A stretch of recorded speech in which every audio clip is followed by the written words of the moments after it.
Welcome to this Community Spotlight podcast with my guest today, David Zach. He's got a nice title. I like his title. He's CEO, President and CEO of the Crawford Partnership for Education and Economic Development. That's a long one. Yeah, so that must mean you're a very important person.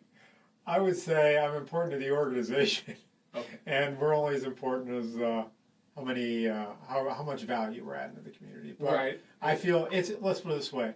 I feel a lot of responsibility because we've got 42,000 people here in Crawford County. So that's a great reason to get up in the morning. Yeah. How can I make life better for those 42,000 people? Well, and that's a huge goal. Yeah. And it's at least, your heart and your mind is in the right place.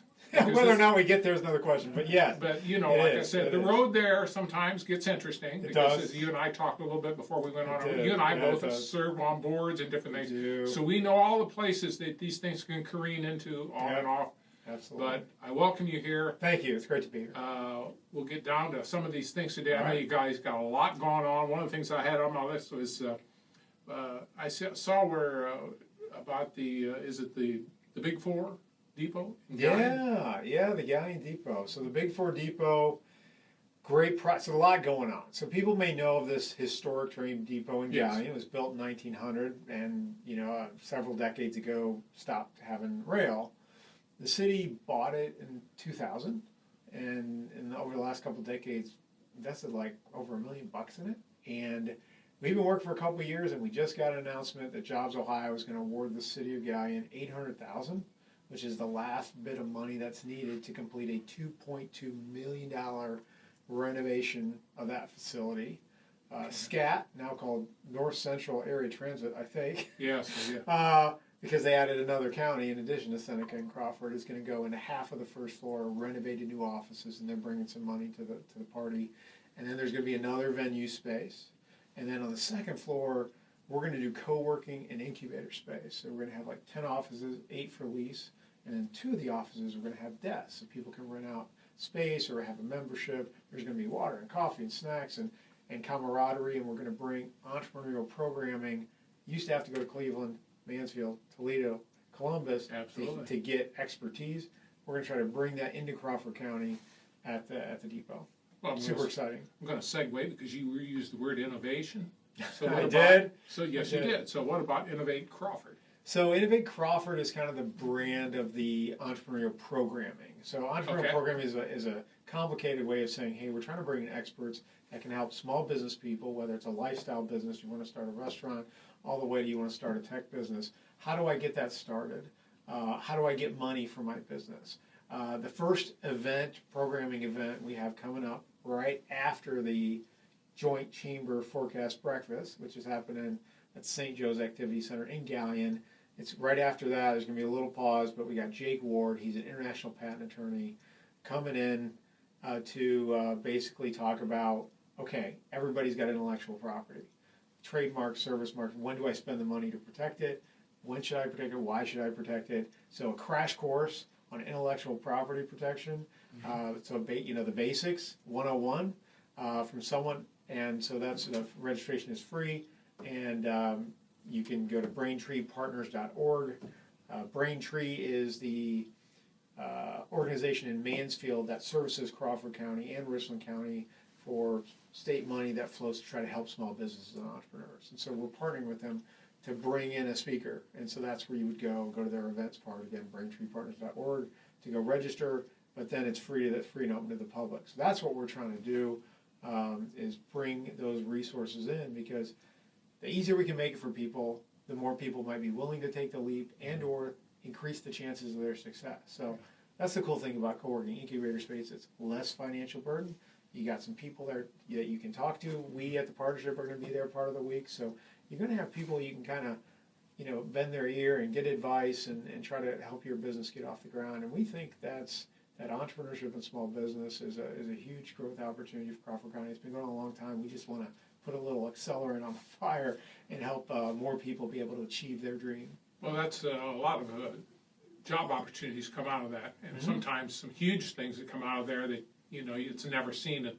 Nobody ever sees it at the beginning, but I say, well, gee, I remember when that, blah blah blah blah.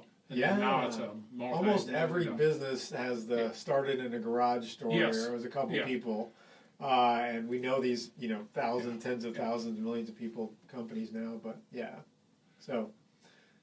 Now, there was another thing that I ran. By the way, I went to your website. You guys have a really marvelous website. Oh, thanks. And I think it would behoove people to go on your website. Would you give what that? Yeah, so we please. try to make crawfordpartnership.org, crawfordpartnership.org, since we're a nonprofit. Yes. And there's a ton of information there, also links to our social media, which you can follow us on Facebook and Instagram, as well as LinkedIn and X now. It's not Twitter anymore. Yes. So we're putting out information. And, if you want to know kind of what's going on, it's a great place to go. It's a great place to go. And you know what? One of our best partners is North Central Ohio Media. Crawford County Now shares a lot of the stories that we put out. And we're so grateful for that. That's why it's always a pleasure to be here. Well, I thank you for that. We thank you for that. It's about sharing and trying to make things better, isn't it, David? It is. That's really what this is about. It is. Absolutely. And it's hard to start a fire when everybody's throwing water on it. Yeah. So you got to. People need to work together, and I think that's one of the biggest keys of everything, whether it's accounting or anything else. Now, there was something else on your website that really caught my eye. Okay. Was the Crawford Business Exchange. I thought this was quite good because I can think of times when people were in transition and if you own a business or something and you're thinking about making a move, but you really don't want to go quite public and tell everybody what you're doing, but yet you would like to. Quite frankly, you'd like to retire or move on. Maybe you've done a business for so many years. Is this something that obviously you saw a need there? Yeah, I've been doing economic development a long time, almost 3 decades, and I really hated it when you'd have these long-standing businesses that people wanted to retire. They didn't have any kids that were going to take over the business. The employees didn't want to buy it. People they talked to couldn't really sell it, and then it's a perfectly viable, successful business. But it closes, and the assets get sold, and those jobs are lost, and that value to the community is lost. And sometimes they're iconic businesses, too. Yes, absolutely. And so I just what do we do? So one time I put it, in a former job, I put it just online, hey, this person is selling their business. Some people put it on Facebook. That doesn't really work. But what I found is, okay, what can we do? So we talk to somebody that wants to prospectively sell their business and or the real estate. We ask a couple of additional questions to that. One, are you willing to mentor somebody? Some people just want to own a business. They don't have an expertise. Right. They're willing to learn. Yes. And they're like, I want to either be my own boss or I'm ready for my next adventure. Maybe the kids are back in school and I want to go do something. Or for whatever reason they want to change. And so if someone's willing to mentor them and teach them the business, that can make that can be a game changer. And so that's one of the things that we include when we're talking to business and we're putting out a news release on here's a business for sale. In most cases, those people want to sell and they would like the business to stay, so they're willing to do that. Another thing that we ask is the owner willing to provide financing? And so sometimes the owner is willing to finance it in the sense of the person gets to pay over time. Yes. And if the owner doesn't want to do that, we partner with local banks as well to potentially finance it, because some people ready to take the leap, ready to learn, but maybe they don't have the cash or they don't have the capital. They just got a house, and so how do we solve that capital problem? Yes. So in my past life in Seneca County, we successfully sold a shoe store, a restaurant, helped facilitate manufacturers sold a part of their business off, and we helped do that. And part of it is we work with folks like Crawford County Now and others to get the word out beyond the immediate circle of whoever the owner is. And so we get it out regionally. And some of those businesses were people that were in the neighboring county that heard about it. We have a list, so people can, if you go to our website, you can find my email. Ask me if you want to be put on the list to let know of opportunities. We're, of course, going to share them with you all here at North Central Ohio Media. Anywhere you can, and then we'll send you those as well. The last thing I'll say is we keep anonymous what the name of the business is. And then people call us, and if it's just somebody wanting to know, we don't pass it on to the business owner, but we just have a brief conversation. We're not checking people. Like, if you're interested, why are you interested? And then we pass it on to the owners, and the owners can reach out when they want. So the owners are kind of like protected and it's anonymous, so people find it's interesting. And then the last thing, it doesn't scare the employees. Because if I'm in a business and I know they want to sell it, then maybe I want to go look for another job, and that could tank the business too. So there's no silver bullet, but it can work. And any business, if we save one business with it, it's going to be worth the time, effort, and energy. And I'm confident over time we will do that. We've had two. We're doing about one a month. So we have others, but we like to give space for the one. Sure. And so the first one we had was kind of a combination in food business with real estate, and this one's a service business that we have that we just put on. You can go to our website /CBX, Crawford Business Exchange, crawfordpartnership.org/CBX, and find the latest. And again, if you hook up with me, David Zach, I'll get you on the list and you can get informed. Like I said, there's a lot of things that people don't think about, but if you've had a business, like you said, maybe somebody's interested in going into that business, and it's really nice if somebody's willing to say, okay, I'll stay on a while and show you some things, because I can tell you, that keeps you from getting into a lot of mistakes. Yeah. And wasting money on things you thought that, well, I think this will have an impact. You can at least talk to the owner and say, hey, you tried this, or have you tried that? How did it work for you? Absolutely. You're going to run into a lot of things, so I think it's critical. Yeah, you got to really man your resources when you own a business. And being a former business owner, I'm aware of that. Mm-hmm. And I think sometimes people are excited about starting a new business, but sometimes they really don't understand. Quite frankly, at the end, you're the last one that gets paid.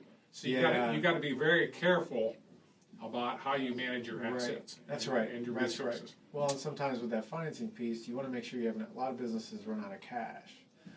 Just operating cash. Yes. We don't have enough working capital to grow. That's right. So from the beginning, as you're talking about and looking at how you're going to do this, you want to make sure you have enough cash. So sometimes even if you have the money to just purchase it, you want to finance it so that you have enough cash, enough dry powder, gunpowder to actually continue to run the business for a while. Yes. And not expect to make a lot of money. The advantage with some of these businesses is they do have.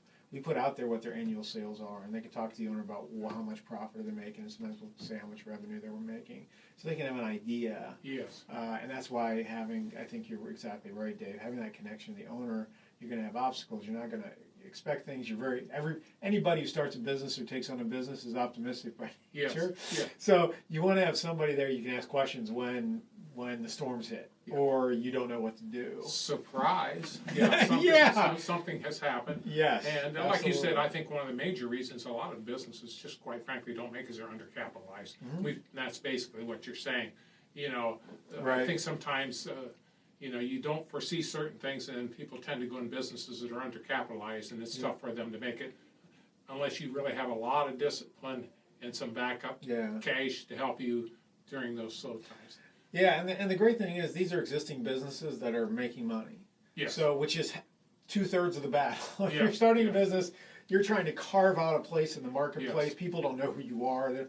These are companies with established brands. Yeah. Sometimes it's just there's an opportunity to amp it up, but they've been around for a while. Right. These aren't one-year businesses. These are decade, 2-decade, 3-decade or longer businesses, where you have an opportunity to carry on something, and that's a source of comfort. Somebody's going to take an entrepreneurial risk and invest their own blood, sweat, tears, and cash, and other people's money into a business to know that it's had a successful history, and it's kind of already in the marketplace. Being able to make sales is I think also a difference maker. Well, obviously, if they've had customers there, their customers, if the business closes, it's going to go somewhere else. So you have you have customers. It's just a matter of development of the business and the business plan and whatever.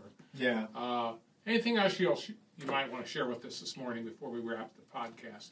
Yeah, I think I would share that there's a speaker, we talked a lot before and also during about how, there's always challenges going on in everybody's personal life as well as the economy, but there's huge opportunities. Last year, we looked at some of our annual numbers, Dave, and we were looking at like $65 million in new announced investment for Crawford County.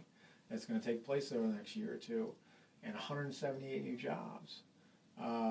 And all that's going to generate $4 million in local tax revenue, property taxes for the schools, and income taxes, and sales taxes. So that's all positive sign. That's going to materialize over the next 2-3 years. But our pipeline's full. We've got like 160 to 170 projects of different community and economic development projects. So what I would say is there's good reason to be optimistic about Crawford County. And we're getting attention. We're getting some buzz. There's really no better time to be here. And I think if you're here, you can be like, All right. Yeah. There's some good things going on. I did want to ask one last Sure, question because I've absolutely. asked this by a couple of people. Okay. So since our last podcast, people have asked about the guy in Port Authority Yeah. and whether that home sold. Oh, they are in the process of selling it. They just had an open house this past weekend, another Okay. open house. So it's only been on the market for a few weeks as far as Okay. like being complete. I was at the Port Authority meeting last week. It had not yet sold as of then. And I was at pancake breakfast, so I wasn't able to go to the open house yeah, they had on the I weekend. gotcha. So yeah, I don't believe it has. So if you're interested, if you go to the galleonport.org, there'll be Mark Rantala is the guy who runs that and who's kind of the go-to for the house. Great house, $299,000, which for quality construction these days is very reasonable. I think it's 2-bedroom, 2.5 bath, about 1,500 square feet. But talk to Mark. He'd be happy to show you through the house. Anyone. Yeah, I just wanted to throw that out because Thank you. people had asked about the people always. Yeah, Mark was here Yeah. with me last So, time talking about the house, right. but it is on the Yeah. market now. You can tour it. There are open houses. Come out, see it. It's beautiful. Beautifully done. Well, David, thank you very much for being here this morning. My guest has been David Zach. He's going to read this title. I'll write it down because I want to Dave, make sure I don't you get it. A plus. He's president and CEO of the Crawford Partnership for Education and Economic Say that Development. 3 times fast. No, I won't. I've got no trouble getting through it one time. Thank you very much for coming on here Always a and lot of sharing fun. with the public and My pleasure. what you're doing. Okay, thanks so much, Dave. Appreciate what you all are doing.